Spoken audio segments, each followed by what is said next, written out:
Sohel Coke দেবো নাকি একটা? না বাবলু ভাই, এই জিনিস এখন আর খাচ্ছি না। কেন? আসসালামু আলাইকুম ভিউয়ার্স, আশা করি সবাই ভালো আছেন। আজকে যে বিষয়টা নিয়ে আলোচনা করব, এই যে আপনি নারা আমাকে একটা জিনিস উপহার দিবেন ভালো কথা, কিন্তু যে জিনিসটা দিবেন সেটা আমার মোটেই পছন্দ না। কি হলো আবার? শোনেন নাই, এটা তো ওই জায়গা। তো খবরটা তুমি কই পাইলা? কেন সুলতান যে বললো? কিন্তু আপনি তাও দেবেন, কারণ আপনি জানেন আমি আপনাকে খুবই পছন্দ করি। কিন্তু এখানেই মূল বিষয়টা, যে জিনিসটা আমার পছন্দ না অথবা আমার প্রয়োজন না, সেই জিনিসটা আপনি আমাকে কেন দেবেন? আর আপনি যদিও আমাকে দেন, সেটা কি আদৌ আমি রাখবো? আচ্ছা, এটা বাদ দেন, আরেকটা বিষয়, আপনি আমাকে একটা খাবার খাওয়াবেন, কিন্তু খাবারটা আমার পছন্দ না। আপনি জোর করে খাওয়াবেন, আপনি খাওয়িয়ে ছাড়বেন।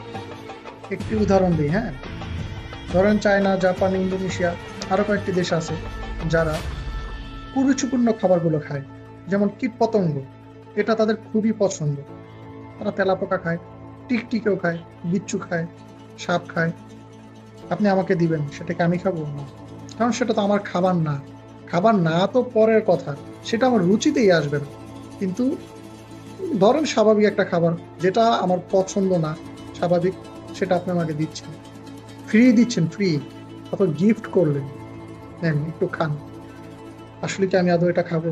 এখানে আসে মূল বিষয়টা, যখন আপনি আমার পছন্দের বিরুদ্ধে আমাকে এমন একটা জিনিস দিতে চাবেন যে জিনিসটা আমার পছন্দ না। হতে পারে আপনার এই ব্যবহারের কারণে, এই যে আপনি আমার পছন্দের ছিলেন, আপনি আমার রুচি থেকে উঠে যাবেন।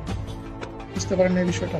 এই যে কয়েকদিন আগে আমরা বোরহান, ব্যাচেলার পয়েন্টের বোরহান, শিমুল, বিশেষ করে এই নামগুলোতে আমরা তাদেরকে চিনে থাকি। আপনাদেরকে তো আমরা অনেক ভালোবাসা দিয়েছিলাম। আপনার হ্যাঁ, তোদেরকে তোদেরকে তো আমরা পছন্দ করতাম ভাই। কেন ভাই? কিছু টাকার জন্য? টাকা তো অন্যান্য অ্যাডে আসে না। কোকা কোলার অ্যাডটা না করে যদি মোজোর অ্যাড করতি, অথবা বাংলাদেশে একটা প্রোডাক্টের অ্যাড করতি, তোরা সরি টু সে, আপনাদেরকে এখন সম্মান দিয়ে কথা বলাটা রুচিতে আসতেছে না। কেন ভাই? আপনাদেরকে তো পছন্দ করতাম, আমরা পছন্দ করতাম না? এখানে এখন অনেকে ধর্ম নিয়ে কথা বলছে, তাই ধর্মটা সাইডে রাখি, ঠিক আছে, কিন্তু আবেগ, মানুষের আবেগ, বিবেক, এটাও কি আপনারা হারিয়ে ফেলেছেন? সহানুভূতি নাই আপনাদের? কি মানে, এই যে এতগুলা লাখ লাখ কোটি কোটি মানুষ মারা যাচ্ছে, তাদের উপরে বোমা বিস্ফোরণ হচ্ছে, মায়া লাগে না?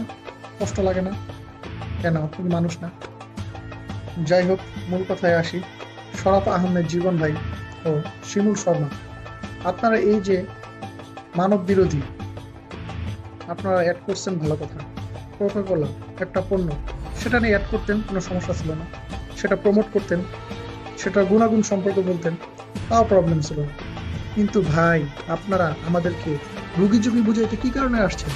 আমরা কি মদন, বোকা, মূর্খ?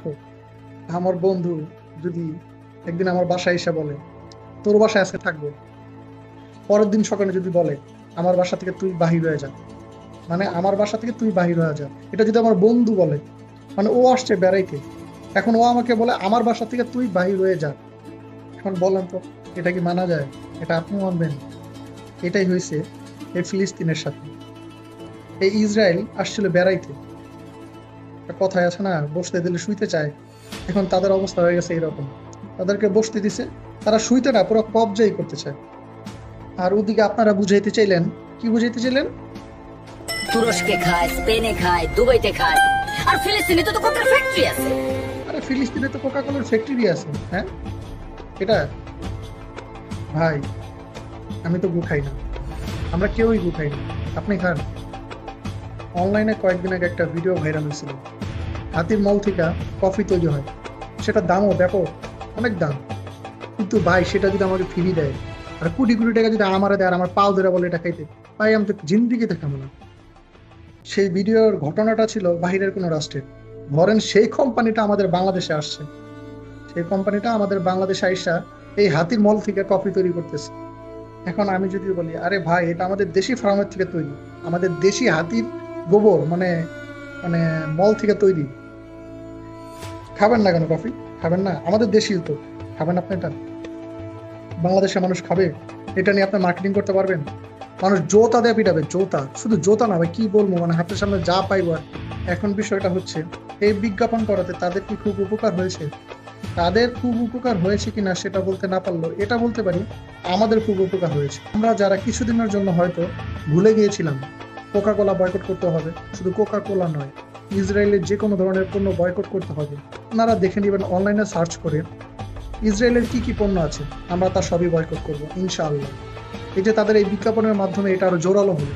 আমরা যে জিনিসটা দমে গিয়েছিলাম অথবা ভুলে গিয়েছিলাম সেটা নতুন করে তারা আমাদেরকে আরো তাগিদা দিয়ে দেখিয়ে দিল। এখন বিষয়টা হচ্ছে কি, আমরা সাধারণ মানুষ, আমরা কি করতে পারি, কি বা করতে পারি, আসলে কি বা করতে পারি? হ্যাঁ, আমরা সাধারণ জনগণরাই অনেক কিছু করতে পারি। আমরা সবাই মিলে তাদেরকে বয়কট করতে পারি, আমরা তাদেরকে প্রতিহত করতে পারি। যেখানেই দেখবো তাদের আবির্ভাব সেখানেই রুখে দাঁড়ানো। যেহেতু এখন অনলাইনের যুগ, আপনিও একটা পোস্ট করুন, আপনিও আরো 5 জনকে সতর্ক করুন। আমিও ভেবেছিলাম আর কখনো পোস্ট করব না, যেহেতু জিনিসটা নর্মাল হয়ে গেছে, কিন্তু আমরা স্বাভাবিক করলেও তারা স্বাভাবিক করবে না। তাই যতদিন এটা চলবে ততদিন আমাদের সাপোর্টও চলবে। সাপোর্ট প্লিজ দিন। ভিডিও ভালো লাগলে ভিডিওটি শেয়ার করে দিন, আর আপনিও একটি প্রতিবাদী পোস্ট করুন, যাতে নতুন করে আর কোনো সরাব আহমেদ জীবন অথবা শিমুল শর্মার মতন পাবলিক ফিঙ্গার আমাদেরকে বোকা বানাতে না পারে। আমার দায়িত্ব থেকে আমি একটি প্রতিবাদী ভিডিও করে তুললাম, এবার আপনার পালা। আল্লাহ হাফেজ।